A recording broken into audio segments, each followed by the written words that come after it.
isso é assim, altamente vibracional, é uma coisa linda.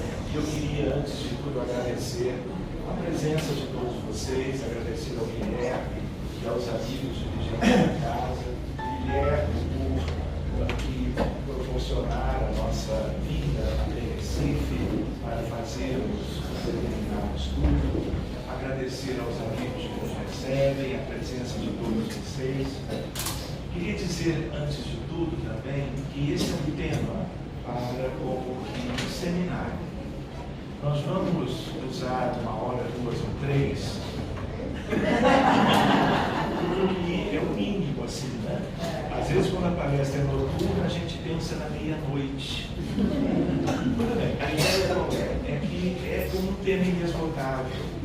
Na medida em que a medicina é uma ciência que acompanha a história da humanidade.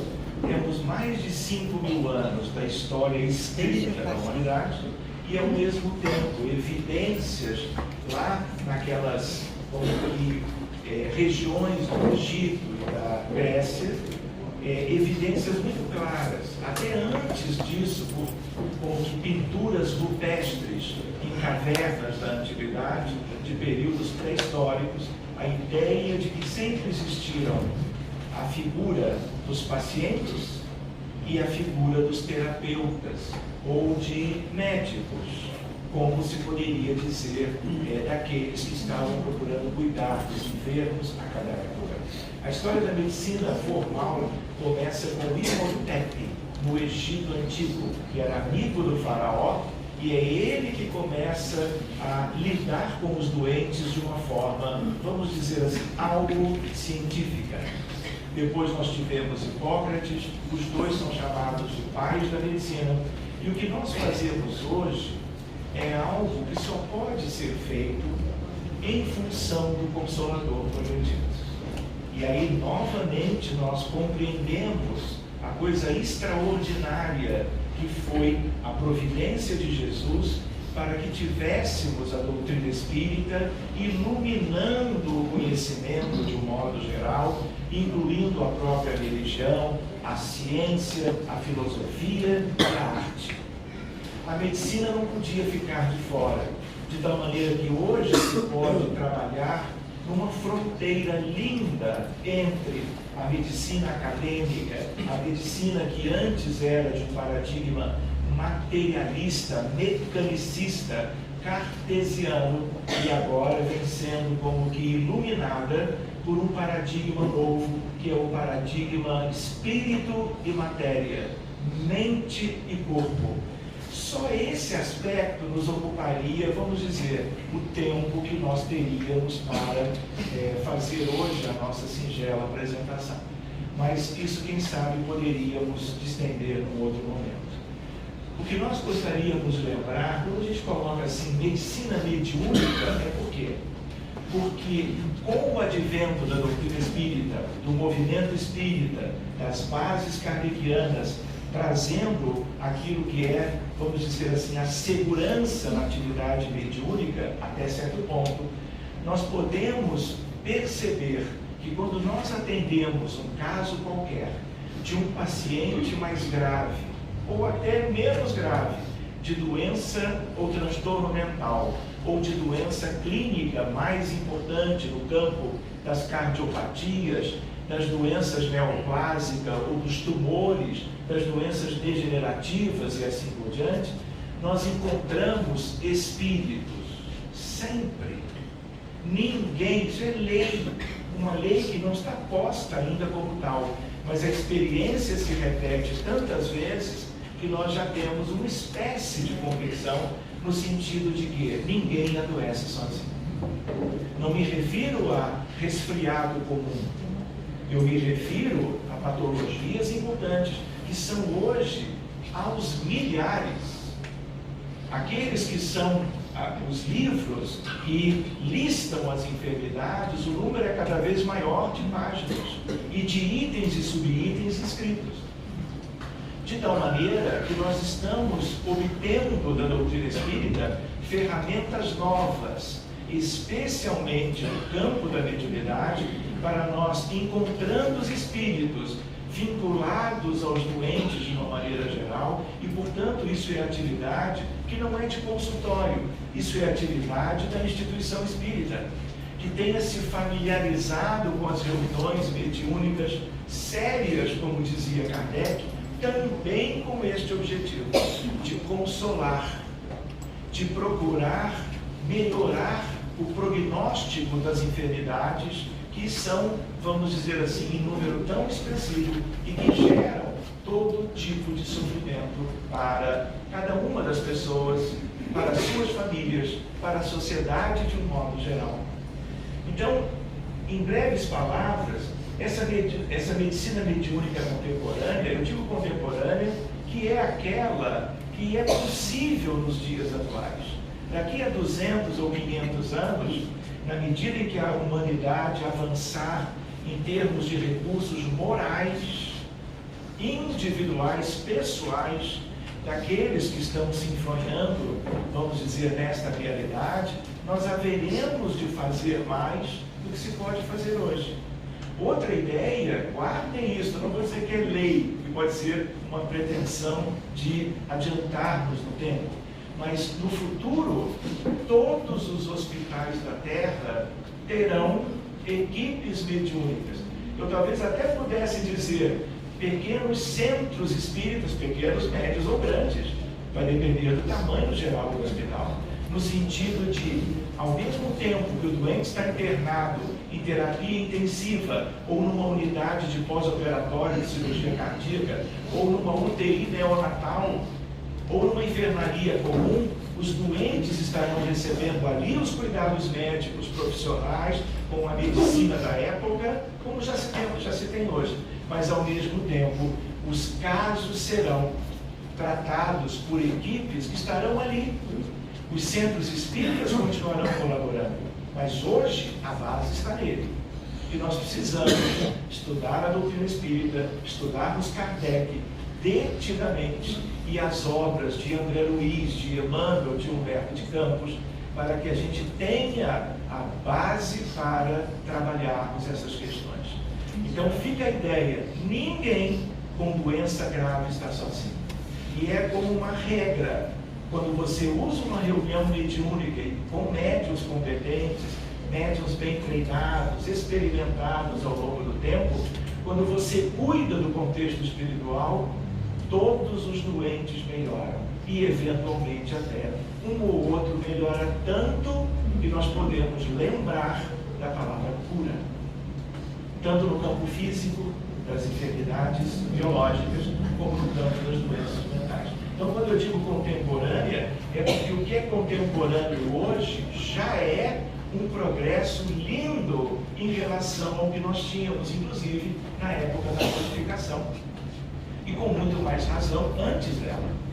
E a ideia de que contemporaneidade é a atualidade. O futuro vai depender dos esforços daqueles que vão se inteirando dessas possibilidades e procurando se dedicar de uma maneira direta ou indireta a estas coisas. De tal maneira que quando nós trabalhamos nesta seara, vamos dizer assim, nós encontramos as evidências da imortalidade. Por quê? Porque nós encontramos espíritos ligados aos doentes de hoje. E isso, inclusive, nos ajuda a compreender, de novo, que ninguém adoece, ninguém sofre sem razões espirituais. Inabordáveis na maioria dos casos, que estão numa espécie de um mundo oculto para a maioria da humanidade. Mas para médiuns treinados, tudo se descortina. E o que se descortina, nós cuidamos. Porque, na verdade, não são só os médiuns preparados que, desdobrados, alcançam, vamos dizer, a ambiência espiritual de cada caso.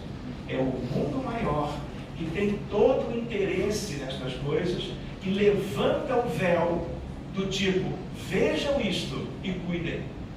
E nós estamos dando para vocês, vamos dizer, a cobertura necessária.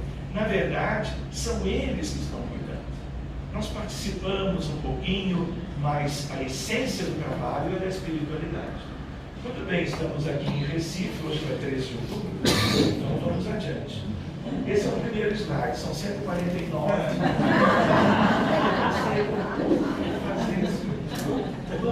Você entendeu? Quem vai almoçar, a gente segue.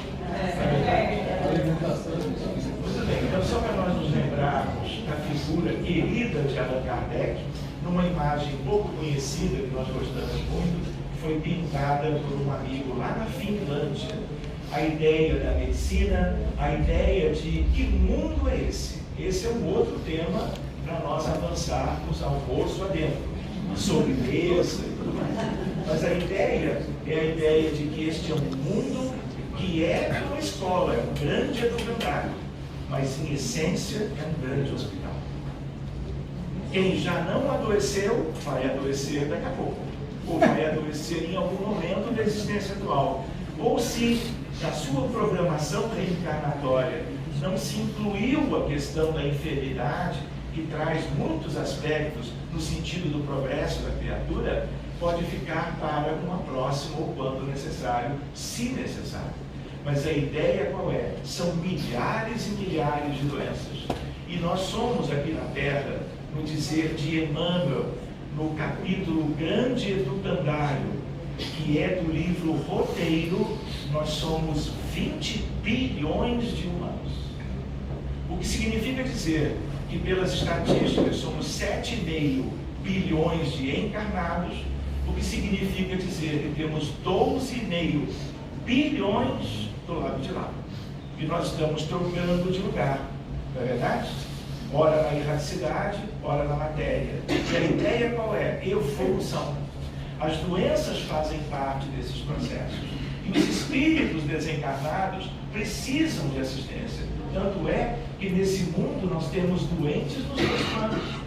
Não pensemos que uma pessoa com um câncer na metástase, ou alguém que depois do terceiro infarto evoluiu com insuficiência cardíaca grave e desencarnou, que chega no mundo espiritual após a morte, vai simplesmente despertar e seguir o seu rumo muito bem do ponto de vista físico, porque o perispírito é físico, porque ele é molecular, ele é atômico, ele é semimaterial, mas ele é matéria. Tanto quanto do ponto de vista moral, porque as coisas se prolongam na vida do além-mundo. E a ideia qual é? Quando nós entramos para cuidar de um doente encarnado, nós estamos, ao mesmo tempo, sendo convidados a cuidar de inúmeros espíritos em condições lamentáveis, atrelados, vinculados aos doentes de hoje no mundo espiritual. Se a gente pensar bem, se essas equipes não se multiplicam e não atendem esses espíritos aonde eles estão vivendo, nas tais condições, no mundo espiritual, muitos deles não terão condições de, durante o período intervidas, quando reencarnarem, estarem já devidamente resgatados, com suas condições em geral melhoradas, vão tomar um novo corpo e vão adoecer o novo corpo de novo. Essa medicina se pode fazer no centro espírita e no futuro nas instituições de saúde, é a medicina mais preventiva que há. Vocês entendem? Então sigamos. Outra ideia, hospitais no grande hospital. O grande hospital é a Terra. Hospitais do lado de cá, não é como que afora as escolas, o que mais se tem na Terra. O que traduz o quê? A característica típica de nós adoecermos toda hora. Outra ideia, eu vou lembrar, não adianta ficar assim mais otimista. Não, acabei de fazer todos os exames, ressonância, tomografia e tudo mais. E o médico bateu nas costas assim, olha, volte daqui a 2, 3 anos, porque está tudo muito bem. Só que a gente lembra, a ressonância, a tomografia e o ultrassom só enxergam o corpo físico. E mais dia, menos dia, onde estão as enfermidades? Na alma e mortal, claro. Mas o perispírito já está adoecido. Por quê? Porque ele traz as marcas das circunstâncias, experiências, inclusive aquelas nas quais nós contrariávamos as leis de Deus. Mas dia menos dia, nós vamos encontrar os tais exames complementares de imagem verificando as condições do perispírito. E aí a medicina muda. Ela muda com a abordagem espírita, mas ela vai mudar muito, porque nós vamos poder agir preventivamente, incluindo os aspectos espirituais, quando nós tivermos métodos de imagem capazes de verificar, olha, quanto aos exames da biologia, hoje você está muito bem, mas existe uma biologia no mundo espiritual que é do perispírito, de cada um encarnado. E nós precisamos cuidar disso. Vamos dizer assim, novos prêmios Nobéis virão a partir de novas experiências que possam trazer como que uma infinidade de recursos. Lembrando que outros prêmios já foram como que oferecidos para aqueles que nos deram esses exames na atualidade. Tudo veio pela física moderna, pela física clássica, que é como que uma mãe das ciências. Mas esse é um outro tema para 2024, 2025. A gente vai imaginando isso, quem sabe depois. Nosso lar e as colônias, vocês lembram? A única colônia que nós conhecemos um pouco melhor é aquela do livro. Lembram? E para onde André Luiz foi imediatamente depois que foi resgatado? Para o hospital. E ele fica em tratamento, não é verdade? Com Clarence e outros amigos espirituais, para poder se refazer a nível espiritual do que ele tinha dentro dele, adoeceu o corpo do ponto de vista do câncer de colo que ele apresentou, desencarnou no pós-operatório. Então a gente lembra que esta medicina que André Luiz nos ensina como uma medicina do mundo espiritual, nós vamos trazendo para o lado de cá. Porque o mundo espiritual é um mundo de origem, é um mundo causal. Então nós temos que perscrutar aquela realidade para irmos trazendo para cá essas coisas. Mas vamos adiante, senão vamos chegar ao lanche da tarde. Muito bem, a importância da mediunidade. Por isso, medicina mediúnica. Nós não conseguimos isto de outro modo. Por isso, esta faculdade, este talento, este dom da criatura humana, que é divino, que é natural para um mundo onde nós temos duas características tão distintas, o lado de lá e o lado de cá. E a mediunidade, obviamente, é o grande instrumento para unir os dois planos. Porque nós estamos encarnados aqui, mas nós estamos lá. Nós dormimos e já estamos no mundo espiritual. Tanto quanto os desencarnados de quase todo tipo de natureza ou de esfera de vida, está lá. Mas está aqui interagindo com aqueles encarnados na crosta. Não é essa a realidade? Temos que buscar compreender e adaptar essas coisas. Então a mediunidade eu chamaria assim, o tesouro instrumental de uma nova medicina. Seguindo adiante, a medicina espírita. Lembrando que hoje, aquilo que a gente consegue trabalhar e vislumbrar, medicina espírita é mais do que medicina e espiritualidade e religiosidade, que é outro capítulo lindo dos tempos atuais. Mas a ideia de que é um binômio, desobsessão e fluidoterapia. Podemos chamar a fluidoterapia de magnetismo de cura, podemos chamar de passe terapêutico, um passe aplicado para os doentes que vêm à casa espírita. Mas lembrando que a fluidoterapia também contempla os desencarnados ligados aos casos e que são trazidos para as reuniões espíritas, para que se possa fazer, vamos dizer, algo diferente e melhor. Lembrando que o centro espírita de hoje, não que ele seja o principal aspecto, não é, mas nós nos lembramos da Casa do Caminho de Pedro, nós nos lembramos da ideia de que a primeira igreja, por assim dizer, do cristianismo primitivo, acontece com Jesus, na casa de Pedro, os demais apóstolos, Estevão, o primeiro mártir do cristianismo, aspectos que qualquer um pode e deve reler, reestudar, que estão na obra Paulo e Estevão de Emmanuel, que é dos livros astros, talvez o mais importante de todos. Seguindo adiante. Só para que a gente tenha uma ideia, né? Nós estivemos em agosto no Congresso Mundial de Psiquiatria, em Lisboa. E eles aceitaram uma pesquisa feita nesta área que nós vamos comentar agora. De tal maneira que nós fomos lá para apresentar um pôster, e esse pôster fala de abordagem espiritual das doenças mentais. E lá nós falávamos de centro espírita, falávamos de mediunidade, de mundo espiritual, falávamos de Chico, de Allan Kardec e falávamos de Evangelho e Jesus de Nazaré. Está lá o nosso resumo, eu não incluí aqui porque o objetivo era outro. Querem ver que coisa bonitinha?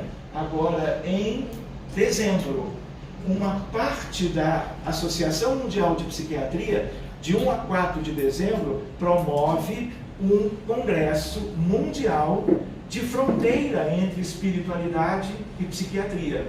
Enviamos 2 artigos, como a gente diz, dois resumos, e estaremos, se Deus permitir, se encontrarmos ajuda para tal, viajando para discutirmos com 3, 4 mil colegas da psiquiatria de vários países sobre uma semente que não é nossa.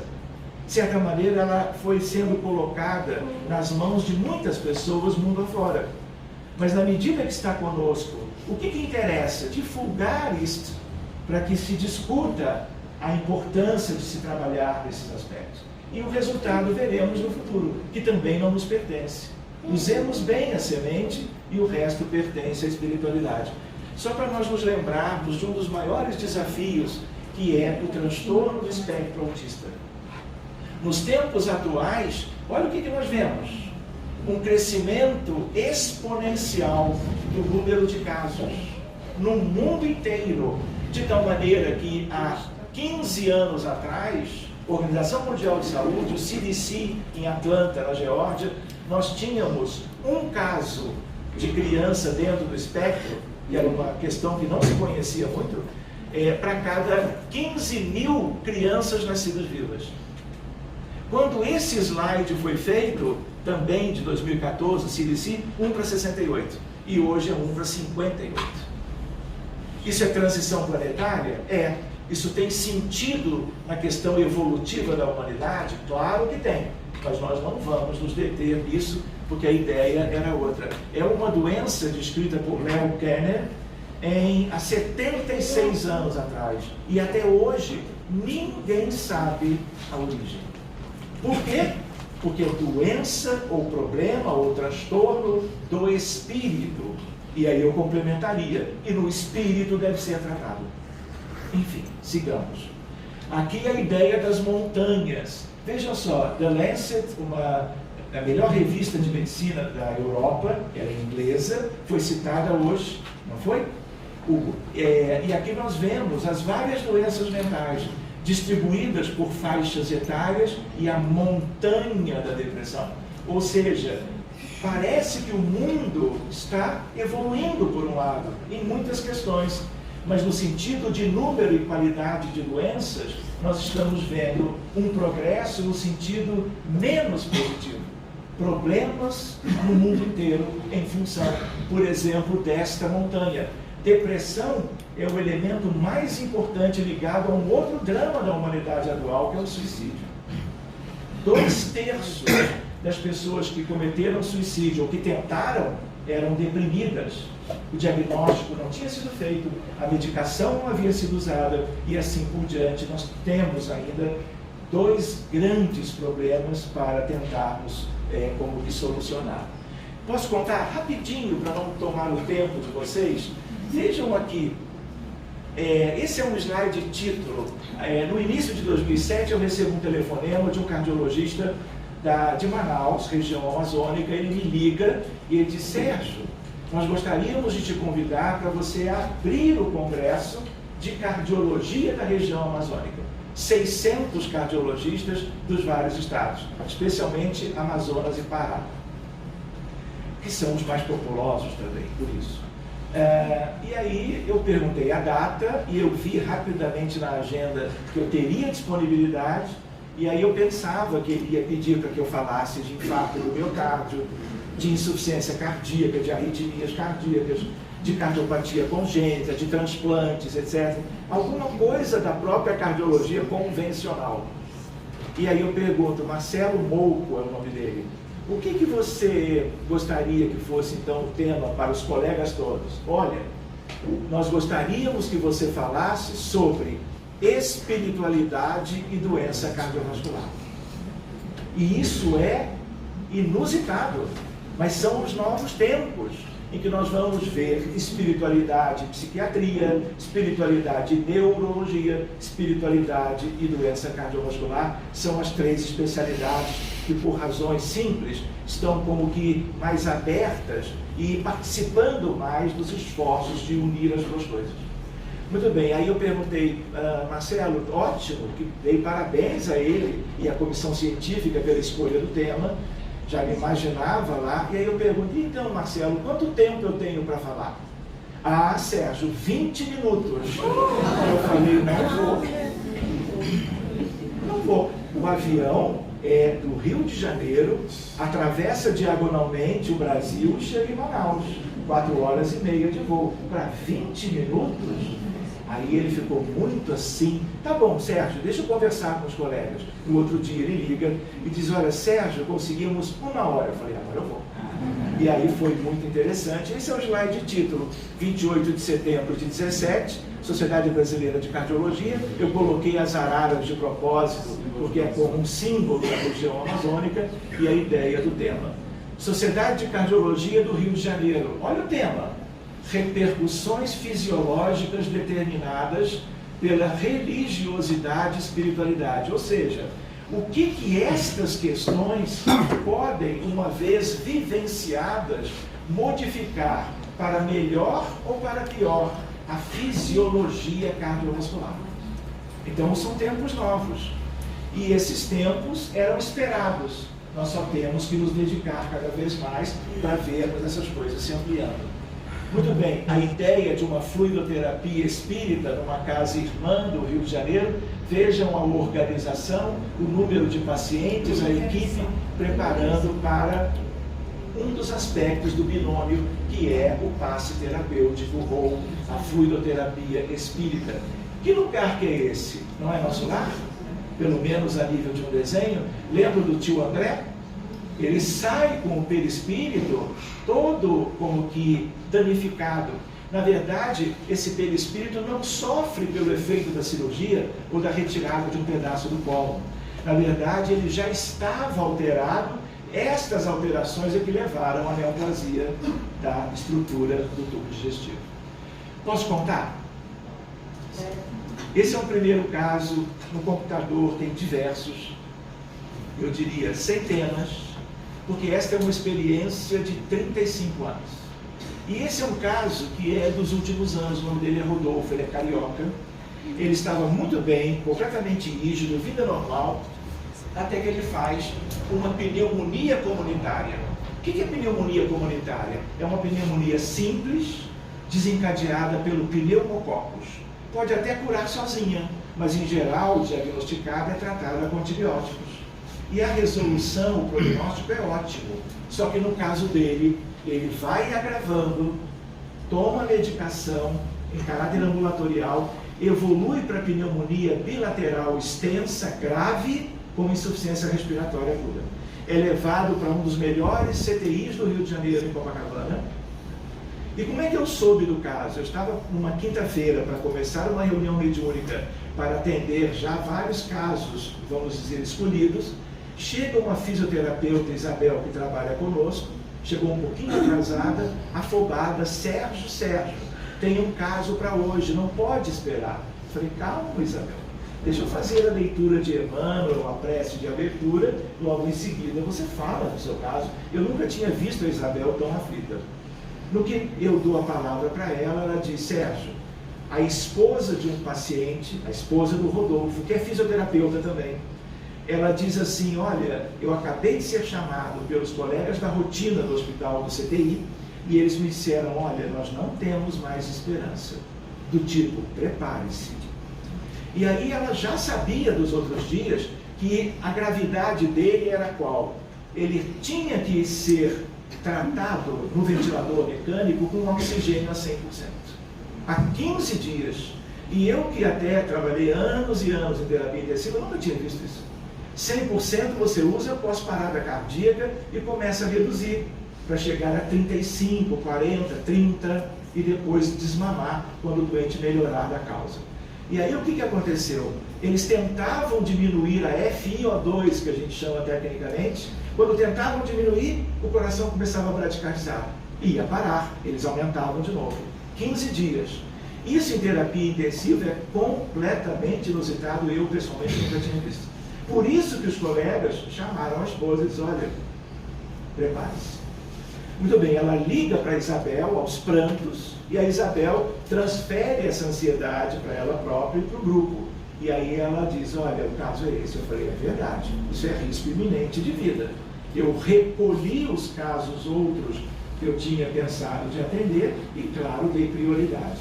Quando nós abrimos o caso, o que é isso? É quando hoje se falou de uma maneira tão bonita sobre a ideia do telefone que tilinta de lá para cá. Essa é uma prática que faz com que o telefone tilinte daqui para lá.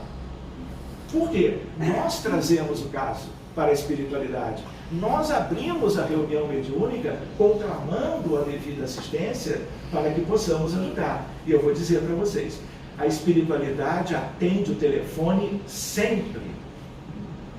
Porque a gente lembra, é isso que aquela espiritualidade deseja. O benefício para o paciente. Então eles atendem sempre. Mas a ideia é de que quando nós abrimos o caso, encontramos um cenário de uma guerra medieval. E apesar de medieval, inúmeros espíritos andrajosos, em condições muito tristes, até os dias atuais, todos eles ensanguentados, sem partes dos seus corpos, e todos eles, daquele montante que foi visto, vinculados espiritualmente, fluidicamente a ele. E aí nós entendemos, foi o fato de ter adoecido com uma pneumonia tão grave, decorrência do efeito. Existe uma especialidade hoje chamada psico-neuro-imunoendocrinologia. Por quê? Porque as questões mentais, espirituais, cerebrais, também têm repercussões no sistema imunológico, que é o sistema de defesa. Então, uma bactéria que tinha tudo para ter, vamos dizer assim, uma certa agressividade, teve o triplo e ameaçou a vida dele. Por quê? Pelas questões espirituais pendentes.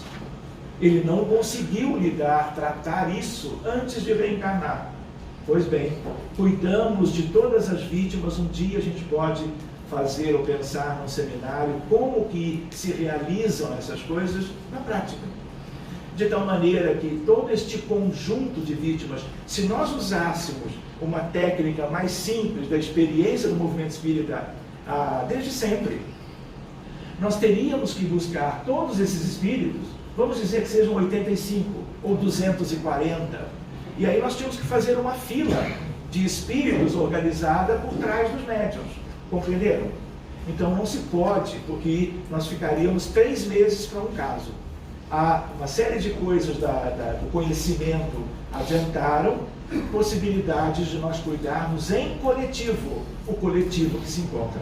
Isso envolve luz, envolve energia e envolve, sobretudo, amor da equipe encarnada e da espiritualidade que está no comando. Pois bem, cuidamos deles todos e aí eu fiquei satisfeito. E aí eu pensei assim, como eu tinha aquela lista, eu falei, eu vou encerrar este caso e vou abrir um outro, o seguinte, o mais grave. E aí uma médica, médium, Soraya Sérgio, assim mesmo, ela levantou o dedinho e diz, olha, o espírito tal te manda um recado. Se você quer ajudar Rodolfo, continue. E aí eu entendi que havia mais algo a ser feito dentro do planejamento deles. Eles não me deixaram seguir adiante para um outro caso. E eles é que enxergam o que nós não enxergamos. Enfim, entramos no contexto da vida atual. E eu vou dizer, a ideia era de algo de magia contra a saúde, contra a vida dele, por uma questão de colegas de trabalho que queriam o posto de trabalho e o salário dele. Mas 38 minutos de reunião para lidar com o que havia. E nós temos que cuidar, havendo conhecimento para tal. Tudo aquilo foi devidamente dissipado, e aí eu perguntei, e agora, Soraya? E aí ela disse assim, do tipo, agora você pode encerrar. E aí eu perguntei, Isabel, por favor, eu fiquei com uma intuiçãozinha de que podia ter um prognóstico bom. Peça para a esposa, que é tão colega e amiga, para tirar uma foto do Rodolfo, uma por dia, e me enviar através de você. Essa é a primeira foto na sexta-feira. Na sexta-feira ele estava em coma induzido ainda, entubado e ventilado no respirador mecânico. Ela tira uma outra foto mais próxima, o edema periorbitário de quem está em terapia intensiva há mais tempo, por desequilíbrio hídrico, e aí com os aspectos próprios da terapia intensiva. Muito bem, isso foi sexta-feira, essa é a foto do domingo. O hospital é este, como ele começava a melhorar do ponto de vista ventilatório, respiratório e da oxigenação, os colegas foram diminuindo a oferta de oxigênio. E ele foi aceitando. Como aceitou razoavelmente num prazo bem curto, diante de toda essa história, eles resolveram, depois de traqueostomizá-lo, eles resolveram tirar o midazolam, o propofol, que são as substâncias para levar ao coma induzido. Então agora ele só está acordando. Muito bem. 2 dias depois, ele já fora da terapia intensiva, essa é a esposa dele, a colega da Isabel, e essa é a irmã. E agora, de certa maneira, a fotografia diz tudo. Não diz? Pois bem, a única coisa que restou de tudo isto foi uma mudança de comportamento, foi uma ideia ou interesse de estudar as questões espirituais e uma ligeira cicatriz própria da traqueostomia que foi feita. E ele sai do hospital completamente bem e está bem até hoje. De tal maneira que este é um caso, essa é uma outra foto de um outro fisioterapeuta já na vizinhança da alta do hospital. Vale a pena nós nos lembrarmos que este é um caso de questão biológica, de doença clínica, e é um exemplo para nós de algo tão grave, quase que na vizinhança da desencarnação, e que a espiritualidade movimentou tudo o que podia para auxiliá-lo, talvez em função não apenas dessa reunião a favor dele, mas das orações, das súplicas, de tudo aquilo que a família e a esposa buscaram, não é? Como que de uma ajuda que pudesse vir das alturas a favor da vida e da saúde dele. E as coisas se encaixaram muito bem, ele sobreviveu e está muito bem até hoje. Posso contar? Lembra que eu pedi para a Isabel pedir à esposa que fotografasse? Ela me mandou 600 fotos. Veio um CD e eu não sabia, eu escolhi essas, mas eu tinha fotos para o ano inteiro. Mas aí, por quê? Porque ela entendeu, e nós faríamos isso, a ideia de que quanto mais eu mandar fotos dele, maior a chance do meu marido se salvar. Ela viu por esse prisma, mas na verdade não precisava de nada disso, era apenas para ilustrar. Posso contar? Muito bem, esse é um caso de uma criança autista de muita gravidade. Rio de Janeiro, esse é um caso do começo do ano. O vídeo, ou alguns vídeos, quando eu aciono, eles mudam do vertical para o horizontal, mas acho que dá para ter uma ideia. E aí a mãezinha dele, a Juliana, ela me manda o primeiro vídeo.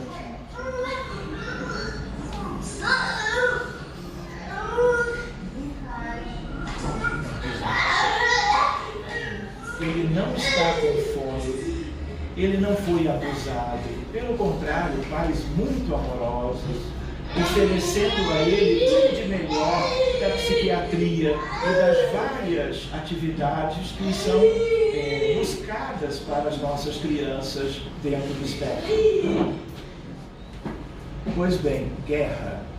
Entramos nos mesmos moldes, abrindo um atendimento específico para ele. Guerra, uma guerra bem mais recente, muita destruição. E na época, muito ressentimento entre as partes, entre os distintos exércitos.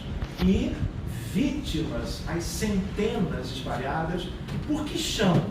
Pelo chão da espiritualidade inferior. A ideia de umbral inferior e treva. Não vou nem me referir às zonas abissais por hoje. Vocês precisam dormir à noite, né? Precisam estar assim bem sadios, não lembrando de nada que alguém possa falar, ainda mais no domingo, na hora do almoço. De tal maneira que aquela outra devastação foi devidamente tratada.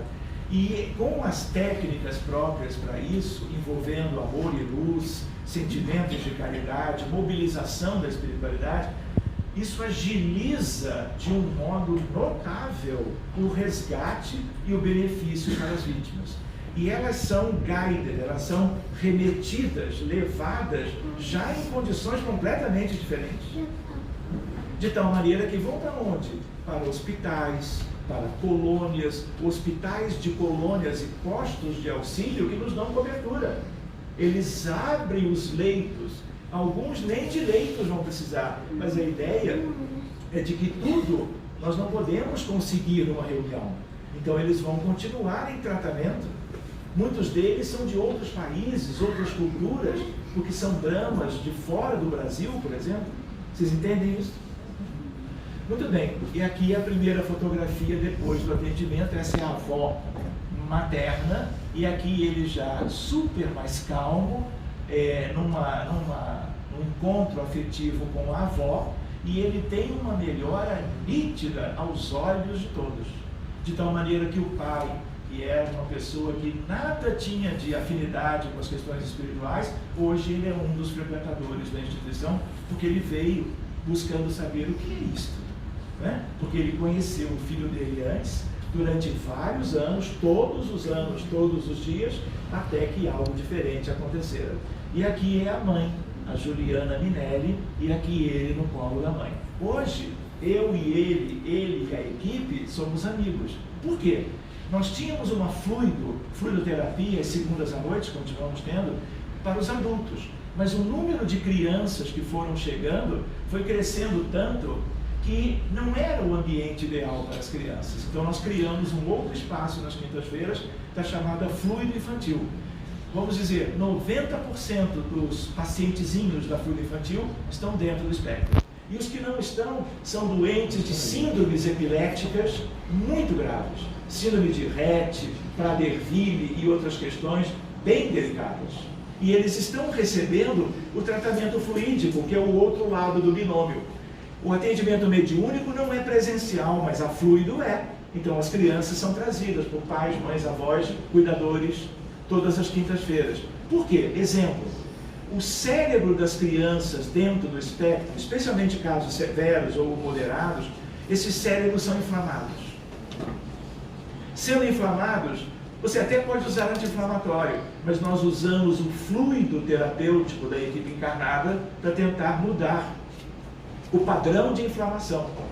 Através, se o fluido é capaz, por questões de ectoplasmia, de desmaterialização, suprimir uma tumoração de alguns centímetros, inflamação é muito mais razoável que se consiga.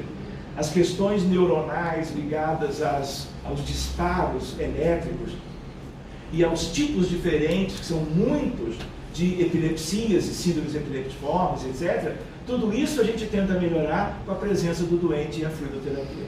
Posso contar?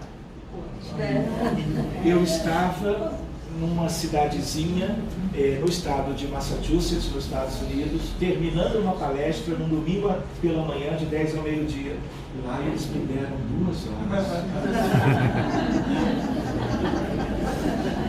Não, foi só um comentário. E aí, a ideia é de que a palestra estava terminando, uma palestra de um tema espírita, interessante, nem me lembro. E vem chegando a mãe e uma irmã dela carregando um carrinho com uma criança, e eu percebia que a criança era sindrômica. Quando a fisionomia traduz alguma coisa, ou alguma coisa que a gente identifica logo, ou uma coisa que a gente sabe que não é normal e a gente vai estudar um pouco melhor para entender por que ela tem aquela fisionomia. A gente chama isso de fáscias em medicina. E aí, logo terminou a palestra, e a primeira pessoa com quem nós conversamos foi a mãe. E aí ela fala da Ana Luísa, com 4 anos. A história da Ana Luísa é uma história de crises convulsivas praticamente desde que nasceu, usando tudo que há de melhor dos anticonvulsivantes mais modernos, incluindo dieta cetogênica, incluindo o canabidiol, sem resultados apreciáveis. Enfim, família muito amorosa, a mãe num segundo casamento, então ela vive com o padrasto da Ana. E aí eu pedi, olha mãe, eu vou voltar para o Brasil um dia desses, você me envia por WhatsApp os vídeos dela. E ela começa a mandar. Antes eu ainda nem tinha entrado no avião, os vídeos começaram a chegar. Enfim, esse é o primeiro.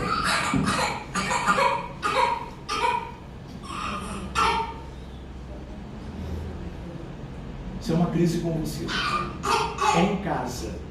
E o choro é uma consequência do desconforto da crise, que é uma crise, no caso dela, que às vezes é tônico-clônica, às vezes é apenas um espasmo, uma crise tônica, dentro da variabilidade das síndromes epiléticas. E aí ela manda outro vídeo.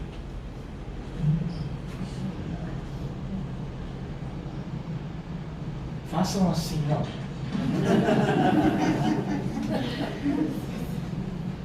Outra crise. E são crises sucessivas, 40 por dia. 40. Então eles administram isto, mas benefício ainda não tinham obtido. Pois bem, ela manda outro, aqui em casa. Entendam que isso não é manha, isso é manifestação de doença, inclusive convulsionando, por isso ela gravou e me enviou. Enfim, na primeira oportunidade, abrimos o caso da Ana Guerra. De novo, é como uma receita. Encontramos todo o sofrimento de muitos espíritos adultos ligados a ela como inclusive homem, durante a vivência do conflito armado. De tal maneira que era algo da Primeira Guerra Mundial, algo ligado a... Vou lembrar o nome do país, já. De tal maneira que ela tinha gerado sofrimento dentro do processo do conflito. Pois bem, cuidamos do que tínhamos que cuidar, irradiamos, como ela morava fora, combinamos que ela fosse levada para receber o passe naquela casa espírita onde eu estava terminando a palestrinha. E elas foram levando sempre a criança, e nós atendemos do ponto de vista da espiritualidade. Quando eu menos espero, por que eu digo assim? Porque eu às vezes não tenho controle mais de todos os casos que chegam. Aquele celular ali, o WhatsApp, entende? Tem cada situação tão penosa, tão triste, e a gente fica, com as 2 equipes que a gente tem, tentando organizar os atendimentos, né? E aí o que acontece? Numa altura, mais ou menos um mês depois, a mãe diz assim: Dr. Sérgio, veja isso que eu vou lhe mandar. Aí ela manda um parquinho de diversões no domingo. A mãe, a avó, a tia, todo mundo foi levá-la, porque ela agora tinha condições melhores. As crises convulsivas foram reduzidas para em torno de 10, 12% do que era antes.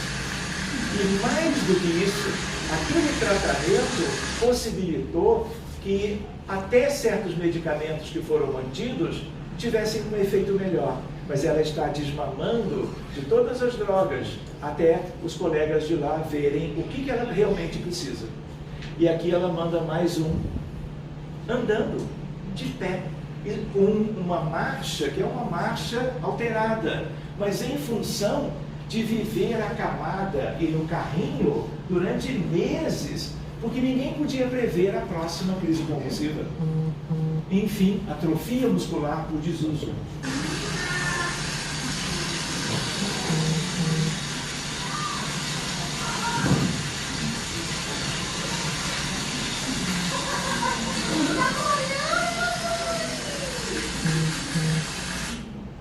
A ideia, a gente não sabe o futuro, mas nós cuidamos do que tínhamos que cuidar. O futuro também, como se diz, a Deus pertence, mas o futuro seria muito difícil se ela não tivesse tido, vamos dizer, essa melhora, como os outros casos também. A gente lembra uma coisa: o processo das questões envolvendo todos esses casos, e quaisquer casos mais graves, a gente lembra, existe algo que é um tema do arrependimento à reparação. Não é porque houve todo um auxílio que as questões estão resolvidas. Vocês entendem? A ideia qual é? Quando ela crescer, ela será exigida naquilo que seja possível para ela ir se tornando uma pessoa melhor, até que lá longe, na perspectiva de um outro conflito qualquer, ela tenha uma escolha diferente. Lembrando que quando a gente contraria as leis de Deus, aquele aspecto leva a uma estagnação do espírito. E aí você precisa primeiro se arrepender, depois vem a expiação, depois vem a reparação pelo trabalho e pelo amor, e depois a quarta etapa, que é a questão da prova. Olha, você agiu assim naquelas circunstâncias. Em circunstâncias semelhantes, você vai agir como? Vai repetir? Volta tudo de novo. Não nesses moldes, obrigatoriamente, mas denota o quê? Que o espírito ainda não se desvencilhou daquela sua tendência má, eu diria. Posso contar? Essa é uma garotinha de São Paulo. Esse caso chegou de lá. Síndrome de Prader-Willi é uma síndrome neurológica, é uma síndrome muito rara, complexa, porque a criança, geralmente recém-nascida, ela vai manifestar um conjunto de sinais e sintomas. O que mais prevalecia no caso da Lívia era a hipotonia muscular generalizada. O que é isso? Fraqueza muscular. E aí ela não conseguia nada. Querem ver que curioso? Aqui, ó. Isso é um vídeo, vocês veem o movimento. Ela está acordada, desperta, olhinhos abertos, mas ela não se mexe. E os médicos de São Paulo fizeram o diagnóstico e chegaram a dizer, depois de uma série de exames complementares pertinentes, num caso assim, que olha, é uma síndrome que já começou muito grave. E nós receamos que ela sobreviva por alguns meses, 6, 8 ou um pouco mais. Muito bem. E aí o que acontece? Nome, idade, endereço, vídeo ou foto. Quando o Guilherme falava das psicografias, a ideia, o que Chico precisava? Nome, data de nascimento, data da desencarnação. Então são elementos. Sabe quando você tem o seu carro, o seu automóvel, e você usa para abrir a porta aquele dispositivo?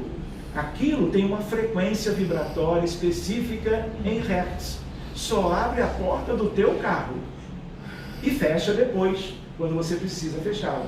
Aqui é a mesma ideia. Quando a gente diz abrir o caso, o que vem espiritualmente é específico daquela pessoa. E, para tanto, eu preciso nome, idade, endereço e uma imagem, mais para facilitar como que a entrada no caso, mas por outro motivo, estimar a gravidade. Estimar a gravidade e colocar o caso na frente dos outros. Como fizemos com A, com B, vamos dizer, com B, que o alfabeto inteiro. Aí ela manda um segundo vídeo. Olha, ela ainda com 2 meses na fisioterapia, acordada.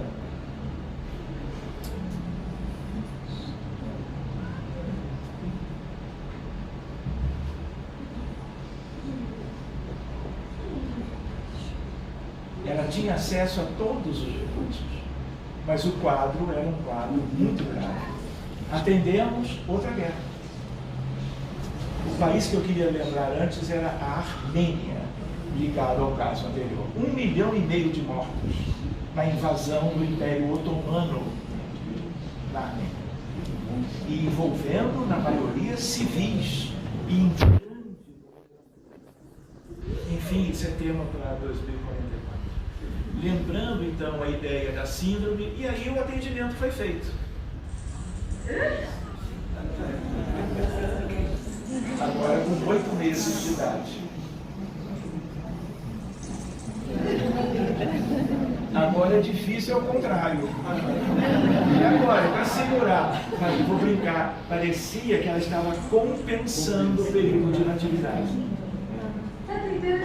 Os colegas médicos lá que cuidaram do Rodolfo não tiveram a menor ideia daquilo.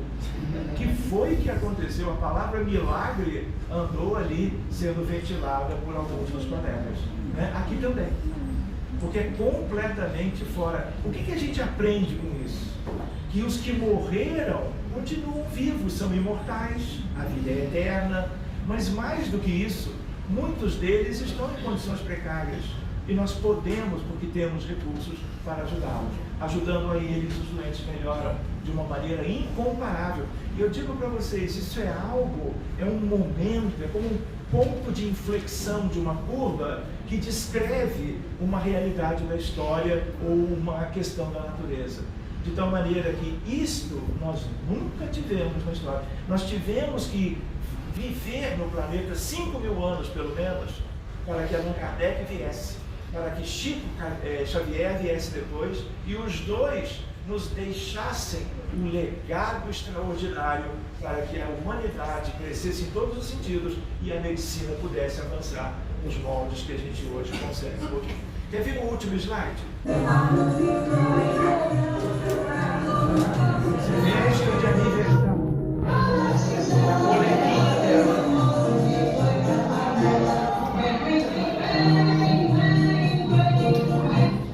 Vamos adiante. Esse é o caso do Guilherme, de Salvador, Bahia, uma criança com autismo. Outro vídeo. Autismo severo. Primeiro vídeo depois do tratamento, uma semana depois. Algo que não se deve permitir. Criança dentro do espectro, jamais usar tela. Inflama ainda mais. Atrapalha o neurodesenvolvimento em alguns aspectos. É para se proscrever. Agora, dá um tchau. Bom, estou gravando para desejar uma boa noite. Olha o seu gato. Dá um tchau para você, menina. Uma mudança como assim, nada da terapêutica temporal oferecida. O que é isso? A espiritualidade presente no tratamento através da mediunidade nos ambientes espiritistas. Posso contar?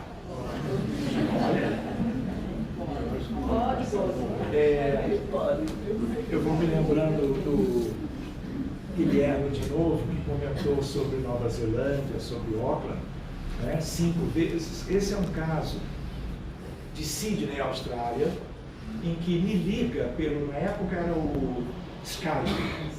Dr. Sérgio, eu sou a Viviane, e eu assisti a sua palestra no Seed of Light, que é um dos mais antigos centros espíritas de Sydney.